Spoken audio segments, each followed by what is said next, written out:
আজ আমাদের গন্তব্য ঢাকা থেকে বাংলাবান্ধা। বাংলাবান্ধা যাওয়ার জন্য আপনারা সরাসরি তেঁতুলিয়ার বাসে যেতে পারেন, তবে সেটা রাত 8টার মধ্যে হতে হবে, তা না হলে আর গাড়ি পাওয়া যাবে না।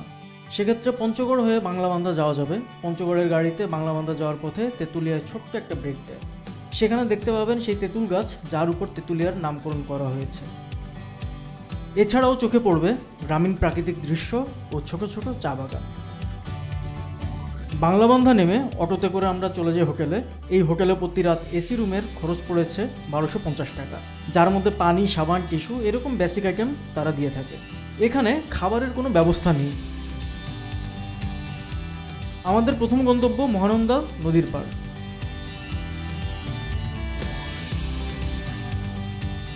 মূলত এখান থেকে কাঞ্চনজঙ্ঘা পাহাড়ের চূড়া দেখা যায়।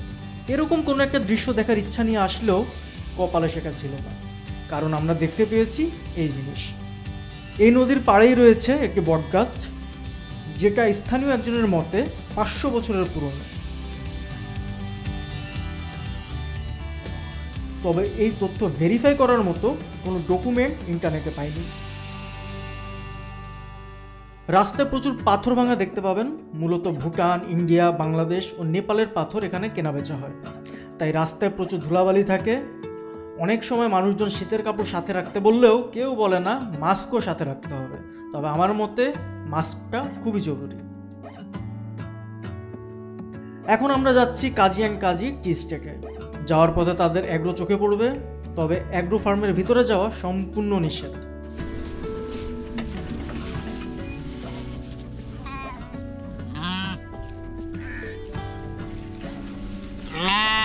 কিন্তু চা বাগানে যাওয়া যাবে।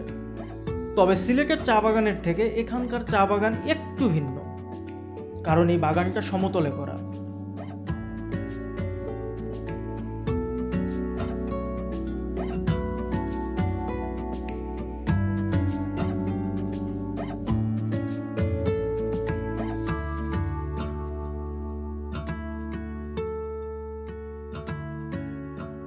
এখানে তাদের নিজস্ব সুন্দর একটি দোকানও আছে, যেখানে কাজী গ্রুপের পণ্যগুলো পাওয়া যায়। এরপর আমরা দুপুরের খাবারের জন্য গেলাম। এই খাবারের হোটেল ঠিক থাকার হোটেলের পাশেই। রান্নার স্বাদ যথেষ্ট ভালো, আর মজার বিষয় হলো 150 থেকে 200 টাকার মধ্যেই মাছ বা মাংস, সাথে ভর্তা, ডাল, ভাত পেট ভরে খেতে পারবেন। পুঁই শাক ভাজিটা খুবই মজা হয়েছে এবং বিভিন্ন রকমের ভর্তা আছে। রসুন ভর্তা একটু লবণটা কম হয়েছে।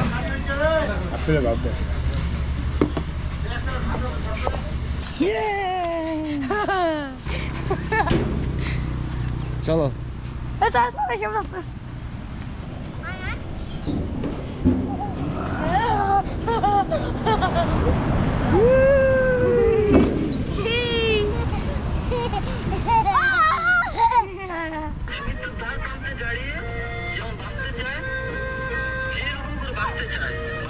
চলেন স্যার। ঠিক আছে, চলেন।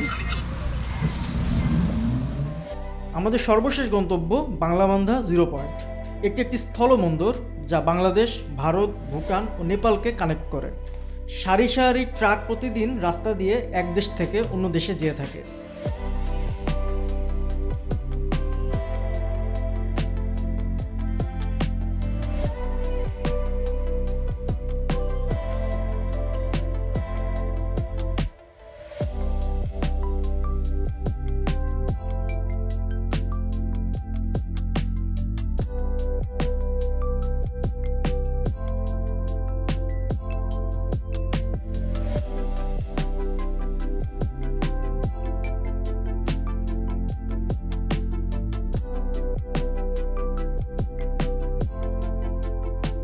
প্রতি শনি ও মঙ্গলবার বিকাল 4:30 এখানে ইন্ডিয়া এবং বাংলাদেশের আর্মড ফোর্সের প্যারেড শো হয়, এবং ব্যাপারটা অনেক ইন্টারেস্টিং।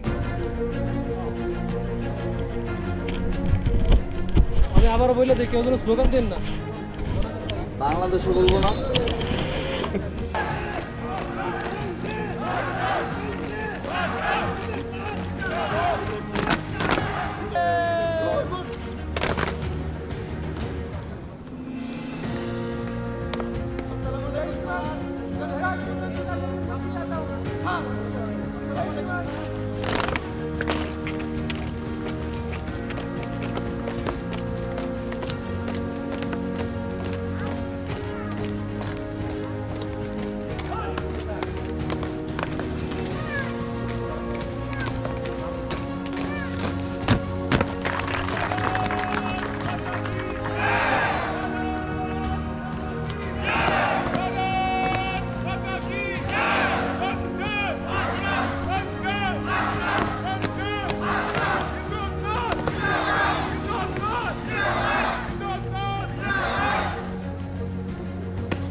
আসলে এই সব কিছুই একদিনে দেখা সম্ভব, তবে প্যারেড শো দেখতে হলে অবশ্যই শনি বা মঙ্গলবার আসতে হবে।